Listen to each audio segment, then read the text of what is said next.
Hello guys, இன்றைக்கி மண் சட்டியில் நம்ம ஒரு மீன் கறி பண்ணலாம். ஃபஸ்ட்டு மண் சட்டியை ஸ்டவ்வில் வச்சு சூடு பண்ணிவிட்டு நம்ம தேவையான அளவு ஆயில் ஆட் பண்ணிக்கலாம். ஆயில் நல்லா சூடானதும் ஒரு 4-5 சின்ன வெங்காயம் போட்டுக்கலாம். அப்புறமா பூண்டு, அதுவும் ஒரு 4-5 பல் பூண்டு போட்டுக்கலாம். அப்புறமா ஒரு 2 தக்காளி நான் கட் பண்ணி வச்சுருக்கேன், அதை உள்ளே ஆட் பண்ணிடலாம். தக்காளி, பூண்டு, சின்ன வெங்காயம் போட்டு நல்லா சாட்டே பண்ணணும். நல்லா வதங்குறது வரைக்கும் நல்லா சாட்டே பண்ணணும். கொஞ்சம் கண்ணாடி பதம் வர்றது வரைக்கும் வதங்கணும். தக்காளியும் கொஞ்சம் மீடியமாக ஸ்மாஷ் ஆகணும், அது வரைக்கும் வதங்கணும். கூடவே ஒரு 1/4 டீஸ்பூன் ஜீரகம் ஆட் பண்ணியிருக்கிறேன். அப்புறமா ஒரு 10 நல்ல மிளகு ஆட் பண்ணியிருக்கேன். போட்டுட்டு நல்லா சாட்டே பண்ணிக்கலாம்.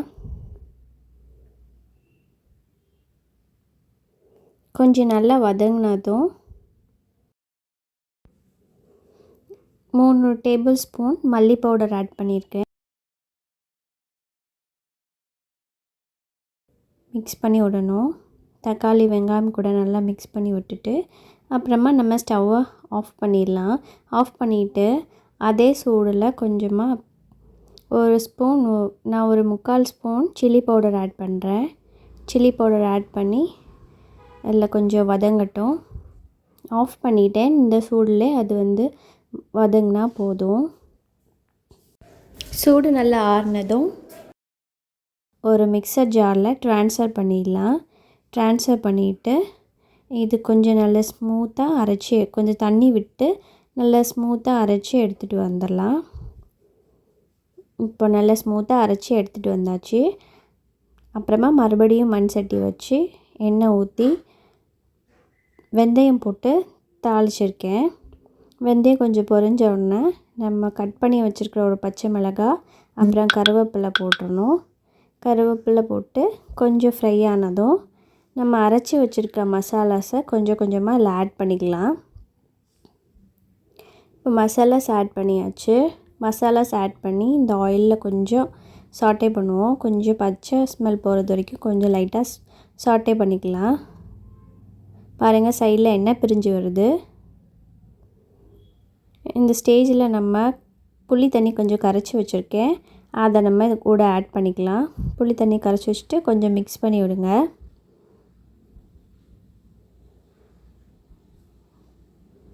நல்லா மிக்ஸ் பண்ணி விடுங்க.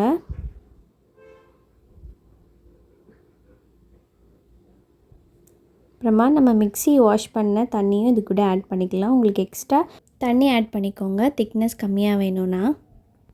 அப்புறமா நம்ம டேஸ்ட்டுக்கு தகுந்த மாதிரி உப்பு ஆட் பண்ணிக்கலாம். நான் இப்போ கம்மியாக ஆட் பண்ணியிருக்கிறேன், அப்புறம் டேஸ்ட் பார்த்து ஆட் பண்ணிப்பேன். அப்புறமா மஞ்சள் பவுடர் போட்டு கொஞ்சம் மிக்ஸ் பண்ணி விடுங்க. எல்லாம் நல்லா கம்பைன் ஆகணும்.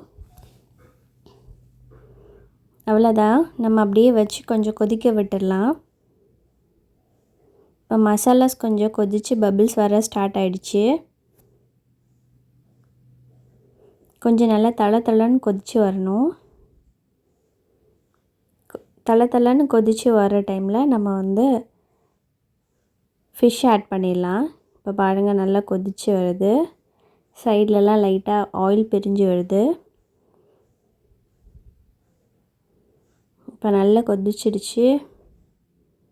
இந்த ஸ்டேஜில் நம்ம வாஷ் பண்ணி க்ளீன் பண்ணி வச்சுருந்த ஃபிஷ்ஷை ஆட் பண்ணிடலாம்.